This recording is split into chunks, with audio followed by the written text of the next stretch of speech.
And did everything we could at the very end. We just got to execute better. Yeah, that second to last play before the Hail Mary, 13-yard strike, they get out of bounds in 2 seconds. Are you preparing that play for them to run some kind of shots to the end zone laterally, or is that something where how do you look back on that spot? Yeah, because you're defending touchdown, right? You're defending touchdown there, and them throwing the ball for 13 yards or 10 yards, whatever that is, doesn't really matter. It's always going to come down to that last play. You had time to run another run play if you wanted to set up the field goal. What was the conversation? Yeah, they were loading the box there, so you could say you could do that for sure, maybe get a couple more yards, but you also risk, fumbling and different things there. We felt where we were, if we're at the 36 or 35, you're definitely doing that because you want to get it inside there. I felt very confident where we were at that time. Shut the fuck up. Do you know what shut the fuck up mean? What's up, everybody? Welcome back to another Bear Show. I'm Ivan Vargas.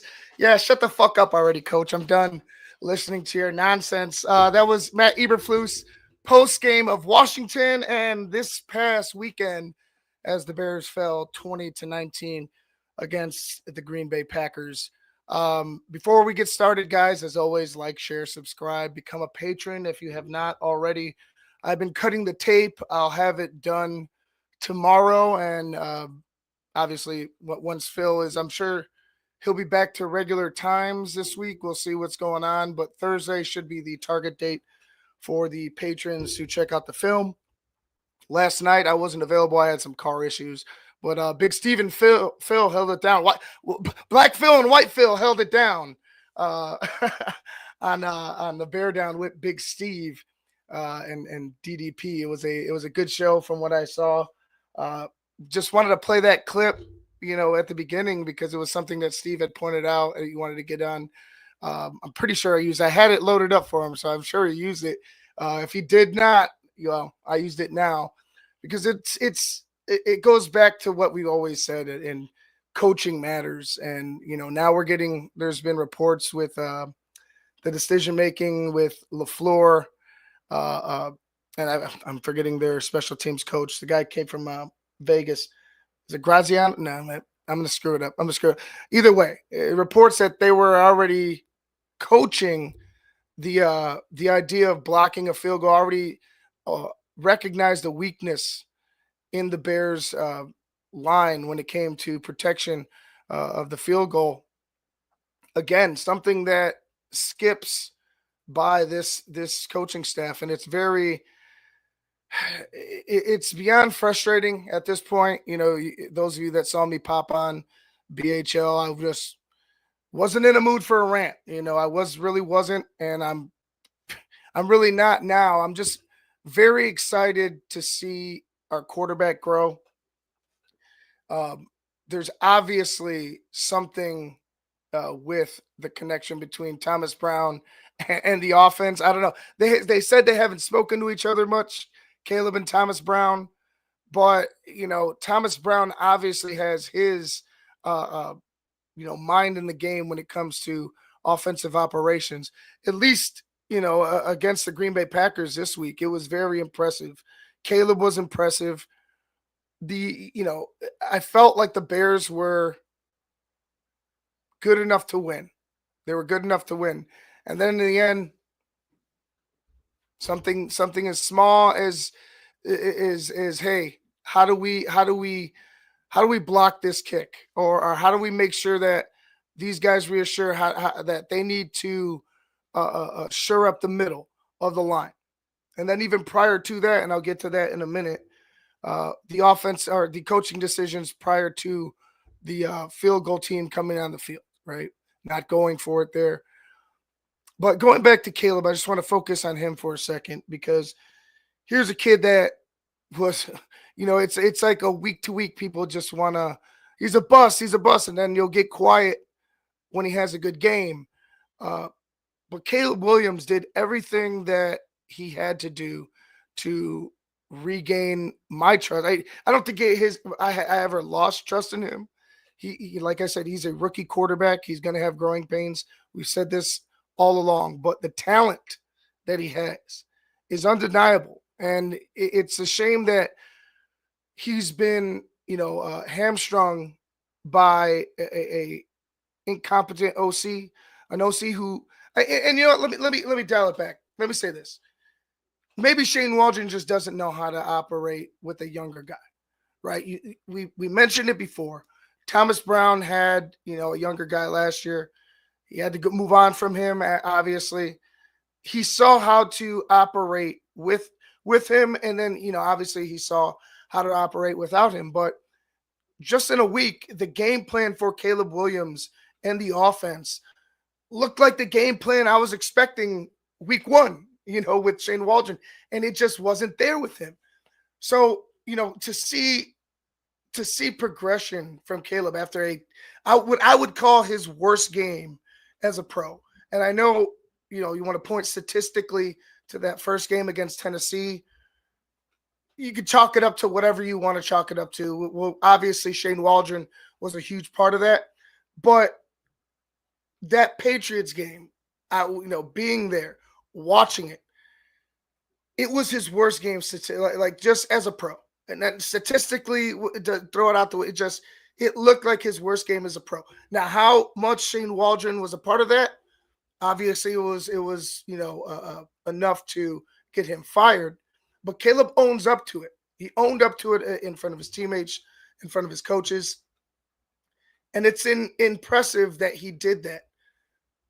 But now steps in Thomas Brown, and boom, in a week, you see the ball out quicker. You don't see Caleb holding on to it. What changed in the week? It seems like the message within a few days changed this team. And I know they're probably playing fired up because, like I said before, you get a coach fired or a coach gets fired, however it goes, your job is on the line too, because now everybody is kind of under a microscope, or everybody's microscope gets a little bit more magnified, and it is what it is.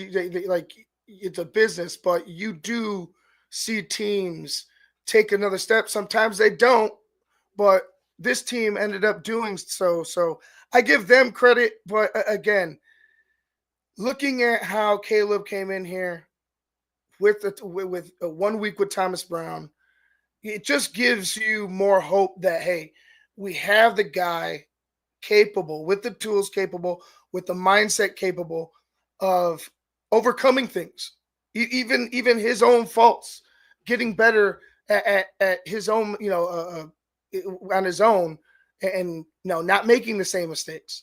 And we've seen it, we've seen him a little more desperate. Like I said, some of his flaws showed in recent weeks where he started playing a little more hero ball. He wanted to revert back to his college days. But again, how much of that was play calling and how much of that was, Caleb Williams on his own? I think I'll chalk it up to, I'll say 55, 45. We'll say 55 coaching, 45 Caleb Williams. Because as a coach, you're supposed to be protecting your rookie quarterback. And you weren't doing that, putting him in the situations that he was in, putting him in some of the schemes that you were putting him in. It just wasn't making sense for him or the team. And they continued to do that with Shane Waldron. And within a week with Thomas Brown, you saw a completely different offense. And not saying as far as concept, but you saw the plays being used in a better way. They were very much so focused on the run. They were very much so using Caleb Williams under center, play action. It was something that we were, like I said, I was expecting to see more of coming into the season. But again, you kind of let Shane Waldron loose, and that's, I believe that's on Coach Eberflus himself. But again, he's not an offensive guy to go ahead and say, oh, well, we got to do this, because he's just that fly in the room trying to learn things. But he's not really, in my opinion, somebody that's going to be like, oh, well, no, we got to do this instead. He's going to let whoever is the offensive coach, do whatever he wants. It's proven. Luke Getsy and now Shane Waldron. Hopefully with Thomas Brown to close out the year, there's a continued consistency with how the plays are being called. I know different teams have different weaknesses. But right now, it seems like the running game is a huge part of Thomas Brown's identity. Him being a running back, him being a part of that Sean McVay coaching tree. I just feel like this guy who you bring into the bill, and it's just so Bears, right? You have a guy that you pretty much, in my eyes, putting him in the position he was, you didn't think he was ready to take the next step. So you were scared to give a young guy a shot when we're talking about Eberflus, but you want to keep him, because he has a good offensive mind, and then you want to. It's just weird how that happens to the Bears time and time again, right? Like weird decisions or dumb decisions that they make.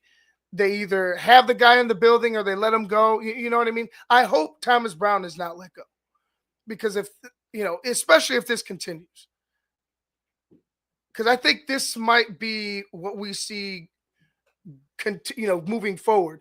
And if you want Caleb Williams to be here for the long run, you got to get him consistency.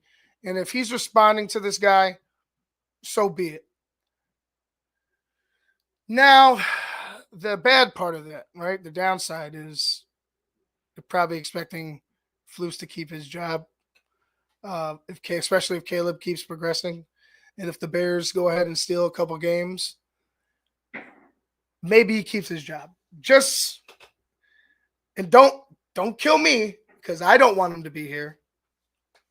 But I just see how this team operates so far. Now, does Kevin Warren come and kick in the door and say, hey,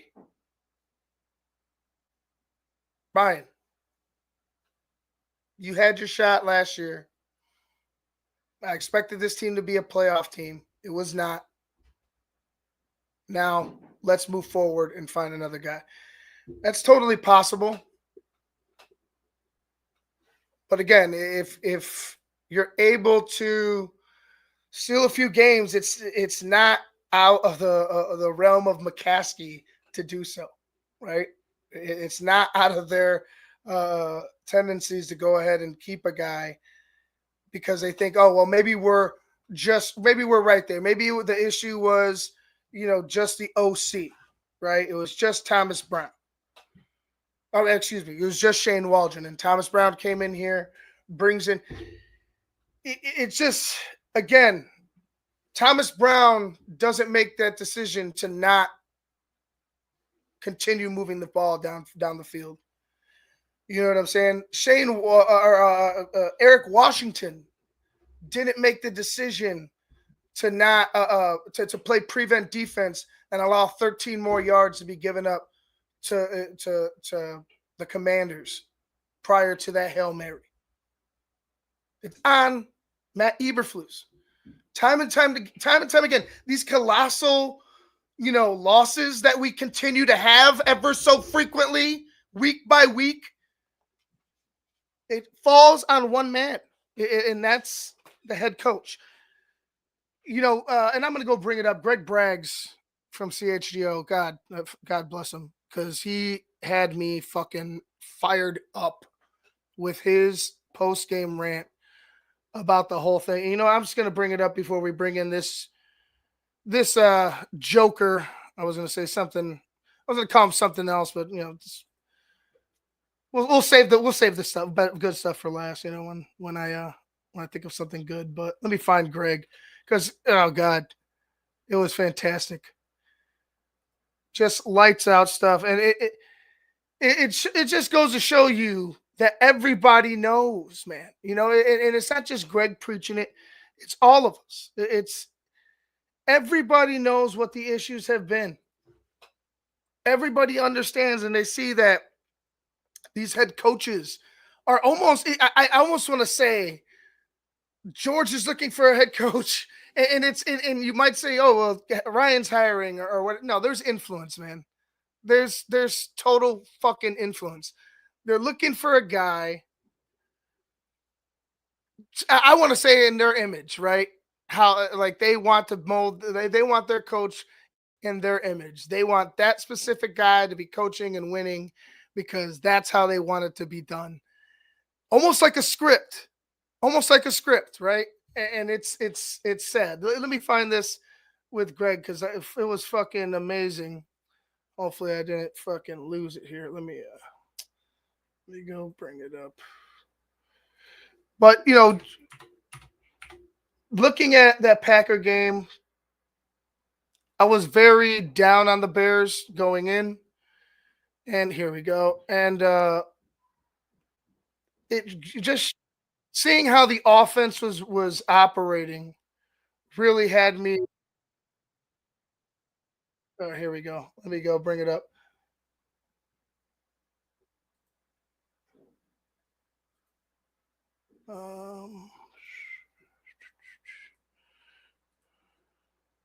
Just in case you guys didn't see it, it was Greg Braggs from CHGO. From whatever happened in that moment. But I'm not surprised because that is who you are, Matt Eberflus. You're scared and your teams become scared. And that's why you now sit where you're at. And Ryan Poles, that's what you get too, because you should have fired him last week. And instead you kept him here. And now he's coaching scared because his job's on the line. And guess what? You blow a game to the Green Bay Packers, 11 in a row. How does that taste, George McCaskey? You enjoying it? You enjoying the Packers whipping your ass for 4 years? Keep them. Keep them some more. Run them back. Re-sign them all because that's all you care about, right? Is this Insiders Club crap. How about you start firing some guys? Shane Waldron was a scapegoat. Matt Eberflus is the problem, period. And you want to keep them, hold out some semblance of hope. The only guy that showed any heart on that coaching staff, Thomas Brown, credit to you. Got your quarterback ready to play some football today. Big onions throws from Caleb Williams in the fourth quarter. Matt Eberflus, you ain't got no onions. You're scared. You play scared. You coach scared. So your team's scared. And they failed. They failed you. They quit on you 3 weeks ago. You should have fired them, Ryan Poles. Kevin Warren, start cleaning house. Period. Fucking fire from Greg Braggs. I mean, he was right. It's a joke. It starts with one guy, and that is Matt Eberflus, period.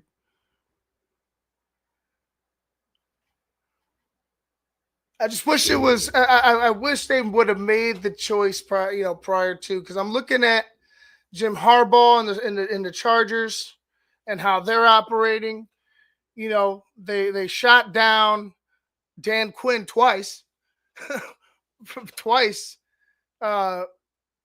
It's hard to think that this team can go ahead and do such a thing as getting in to keeping Matt Eberflus, but it's in their blood. It's in it. Believe it. Here's the head coach yesterday talking about Week 11's loss to the Green Bay Packers. Okay, in terms of injury, yesterday, Bates in concussion protocol still. Elijah did roll his ankle, so we're looking at that right now. Hicks, with that, and then, it's probably the way Jake Curran came in, did a nice job, and they did a solid job for not, playing multiple positions, but filling in at the guard position. I thought he did a really good job there in terms of filling in. Tevin Jenkins has got a chance to potentially get back in there this week. Again, we'll see how it progresses over the next 48 hours. Again, much of the same from yesterday. Just was really pleased with how the guys fought, how they battled.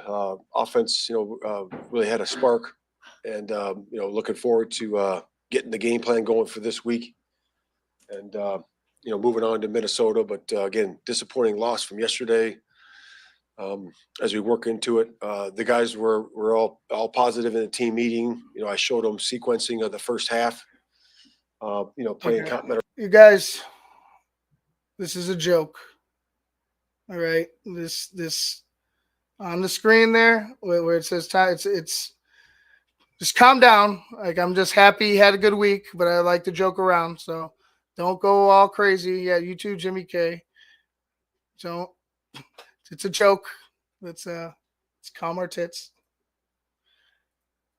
football there. I thought that was really good, how we exhausted the time and scoring a touchdown at the end, after the interception. And also, I think it's good complementary football at the end of the game, having the ability to, I know we gave up that big What's up, pass, but we ended Alejandro? up stopping the 2-point conversion. And then obviously coming back there, had a chance to win it at the very end. And after a little bit of adversity there, getting 3rd and 19, 2 passes to Rome there, I thought was good. And then the pass to Keenan, feel really good with running the ball there to get it to the 28-yard line, and then What's taking up, it down, Coach? the clock down to 3 seconds, and then going for the game winner there. So I thought the operation was good. There was playmakers making plays when they needed to at the end of that game. And, we just got to be firmer in the pocket there and the protection, the field goal protection. And, again, we'll look at that play. It's a play that we need to execute on, and a play we need to do better on in terms of making that game winner. So No with shit, that, I'll take Coach. questions. I know you stand by your decision to settle for the kick from 46 yards out. When you're in that moment, you're going through the decision process. What were the risks that outweighed the rewards of trying to? Yeah, I mean, the obvious risks are, they stem or whatever. You false start, you go backwards. You look at all that, and you run an outside play, and they call holding. You throw a pass and it gets tipped. Whatever it is, if you feel good about your decision there and the win conditions and what the conditions are at that point and where you are in the field, then you feel good about it. You take it down and you kick it, and we felt good about it. How much real-time discussion is there, or how far in advance do you have that decision sort of made of where you were going to be okay? Yeah. Once you're inside that line there, you feel good about it. Cairo's line. We don't talk about lines, per se, but he was inside the line for his comfortability there. So. Matt, prior to that field goal, do you know that Cairo Santos is a perfect 70 out of 70 under 40 yards when you're kind of approaching and thinking about, where you should kick it at? Yeah. No, you fucking don't. No, you fucking don't. Because if you did, you would have made sure that you got Cairo within that margin. What's better? 78% or 75, whatever it was, or 100%? 70 for 70 within, what was it? 45 and below? You don't know. You fucking don't know, Coach. Like, it's week in and week out. He's like, yeah, we know. It's almost as if he blows this shit off because he's not focused on it. Because he's a fucking D coordinator. And he's focused on defense. And he's probably somewhat focused on other things, but not enough when it fucking counts. But again, we felt good where it was. The win was not a factor there. We felt good where he was on the field, and we felt very confident in his ability to get that done. And just to confirm too, from watching the film, you said that the operation on the kick was good, or what, the blocking wasn't tight enough. Like what's? Yeah, we had to be firmer inside. Yeah, we had to be firmer inside for sure. And again, we'll turn the play in, because obviously they were on our long snapper, so we'll turn it in and see what the league says from there. But again, we just got to be firmer in the execution. What did you see with the long snap specifically, like on top? Yeah, we just saw him making direct contact with them right away, and we'll turn that in as well. Does the result change anything for you as far as going forward? Would you do the same thing again in a similar situation? Yeah, I mean, where the conditions were and where we were in the game, I would say, yeah, I would do the same. I mean, would you like to be closer? Yeah, sure. You'd like it to be at the 15-yard line, but it is where it is. And you could have done a bunch of different. It is where it is. It is where it is. No, it's not. It could be right there if that's the last fucking thing you could do. But it's second fucking down. You had 30 plus seconds to get another playoff or two plus a timeout.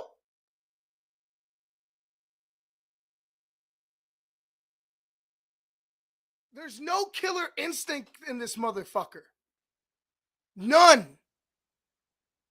Even on defense. 13 yards don't fucking matter. No, suffocate them. Make it harder. Go ahead and clip that too, because I know it's funny. But make it tougher for a team to fucking go down the field. Make it easier for your fucking kicker to go ahead and kick the game winner. These are things that he doesn't fucking understand. He doesn't do them. It's frustrating with this guy. It's at the end of the season. Yeah, I want to see Caleb's development. There's so much things that I want to see throughout the season, but I just seeing this guy week in and week out and listening to him week in and week out. And I'm going to play it over and over. I'm going to let him go ahead and dig his own grave week in and week out in each and every press conference. He fucking hates Cap and Hoodie. You could tell off the phone. He's like, get me off of this show. Like, just get me the fuck out of here. So you can imagine, like, I mean, I just feel like he's a guy that has water up to his neck and he doesn't know how to swim right now. Different things there. You could have ran a pass. You could have ran a play, outside play. You could have ran another play that we punched it there, forward for 2 yards, from the 30 to the 28. So again, if that thing breaks for a couple more yards, it's definitely a positive. But that's where it is. And there were a lot of positives in this game, but as you know, the locker room was dejected afterwards, at least when we were in there. Maybe as dejected as it's been all year. Jalen Johnson called it kind of comical the way you guys have been losing some of these games, like heartbreak games. And Montez Sweat said things are happening that's never happened to him in his career. Is there more that you have to say this week other than we're looking ahead to the next game? I mean, does there have to be a little bit more? Because this is a dramatic loss. Yeah, I would just say you got to do right. You got to do right when it counts. And I think that we just got to keep doing that. We got to do it together. You're not doing that. You're not doing that. How clueless are you? You're not doing right when it fucking counts. The fact that he could come up there and say these things does he think before he talks? Does he need a teleprompter?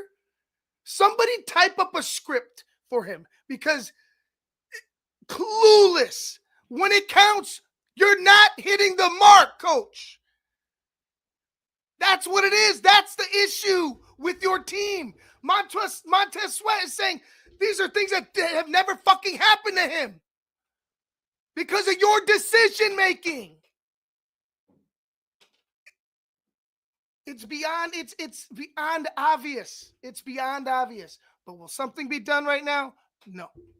And again, we gotta coach better. We gotta execute better. We gotta do that better at a higher rate. And you keep doing that, good things will happen. And again, I know we've lost 4 in a row. 2 of those have been heartbreakers. I understand that. But again, I told the guys this they've all been team meeting heartbreakers, about coach. mental toughness is at a premium right now. And you got to have mental toughness. You got to have confidence in your ability to get this thing done. And I believe in those guys in the room, in that team room today. And they all look me dead in the eye. We believe in each other.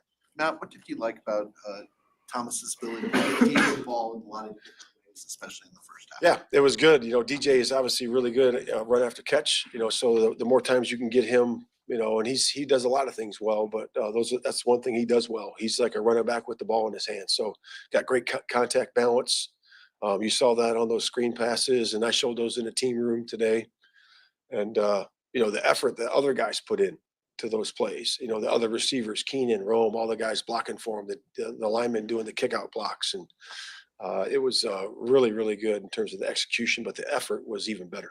What was your review of the first Packers touchdown where you guys kind of got caught with them hurrying up and a little bit of it? Yeah, that's on us. That when they don't sub, we're not supposed to sub, so that was on us. That was a mistake. And we got to be better there for sure. It seemed like one of your 2 guys realized he wasn't going to make it in time and went back, and the other kept going. Yeah.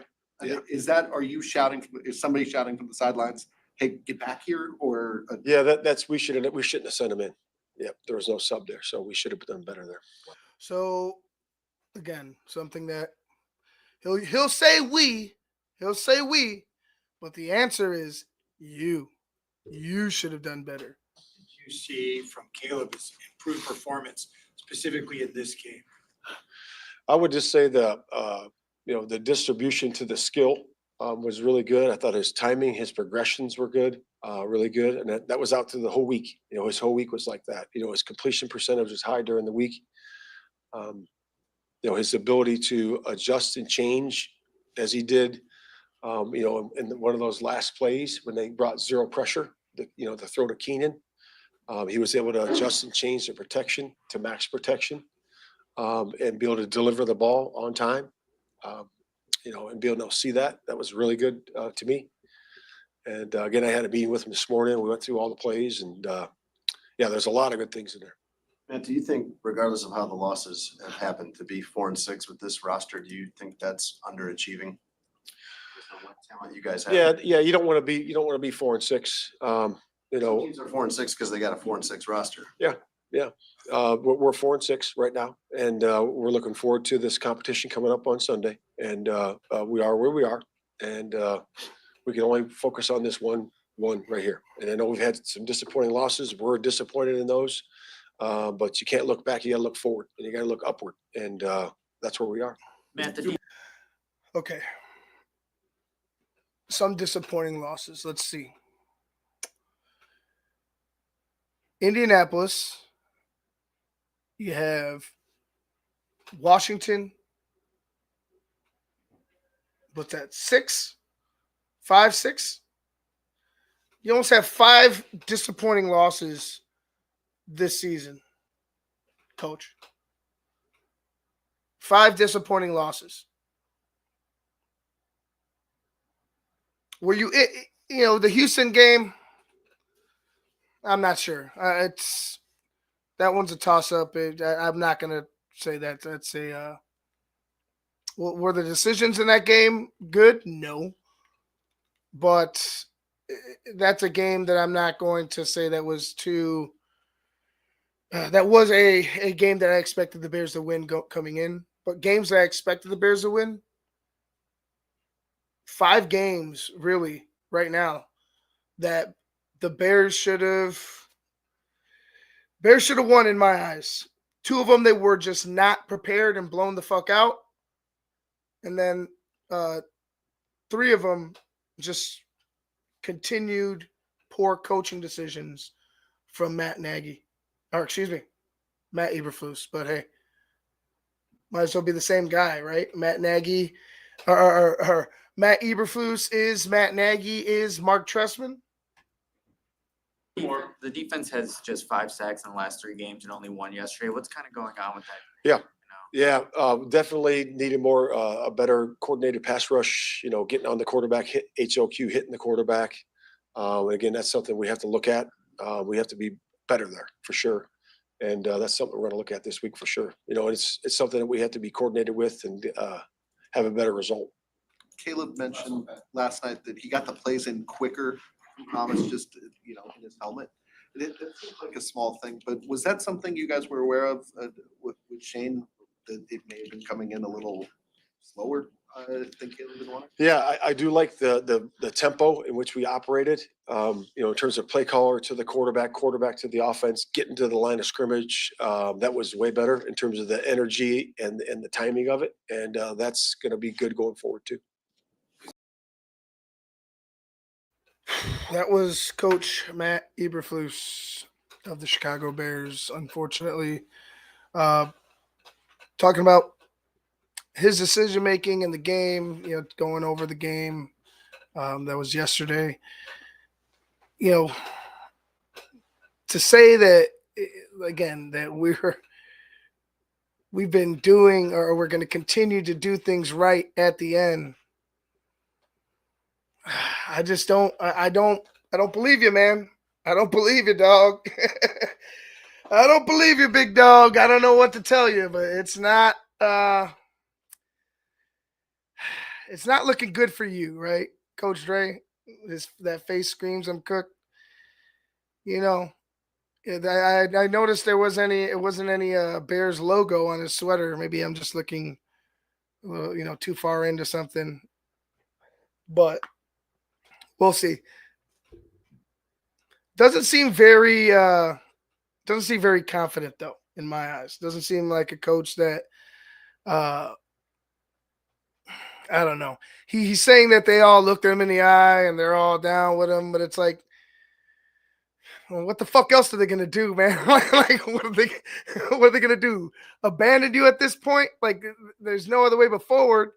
But there's something that needs to be done because right now you're leading this team, into losses that they shouldn't, into games that they shouldn't lose. Right? You're leading them into losses, and it's frustrating for. I'm sure it's frustrating for you because you think you're doing the right thing, but it's frustrating for all of us because we're watching you and we're watching these same mistakes continue to happen. Not only this year, but it's consistent now. It's multiple years now.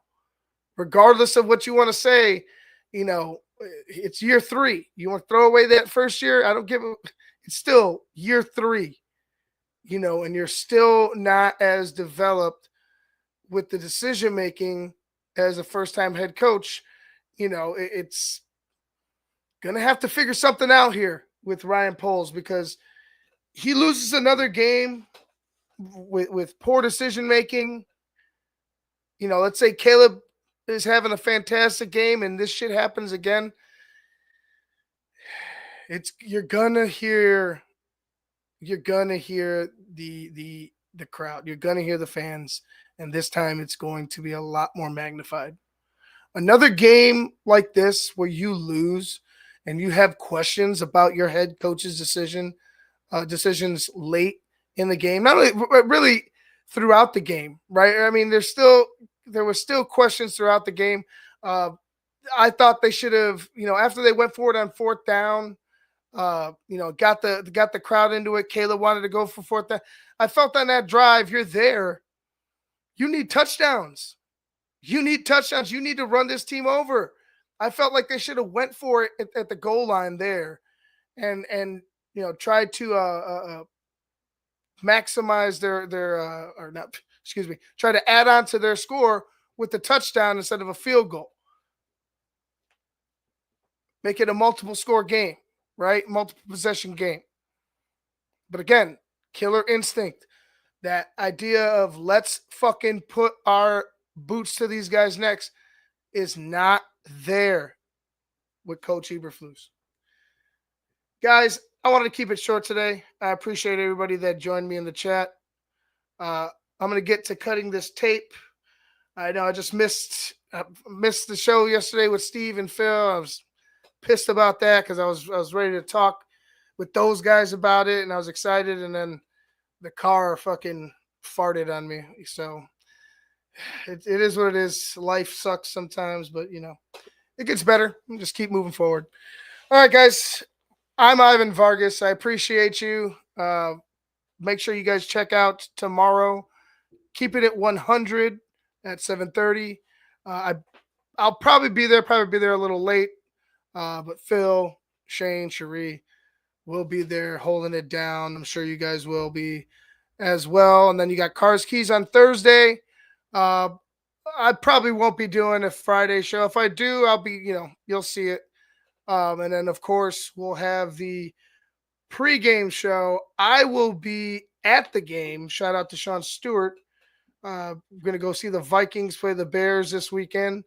So if Big Steve if Big Steve goes, then obviously we're going to be doing a little pop-in, try to find Steve and do a pop-up show at the game from my phone. But if not, if Steve's at home, then we'll obviously have a in-studio person, and then I'll pop in, on location, probably at the tailgate, having a couple beers with Sean.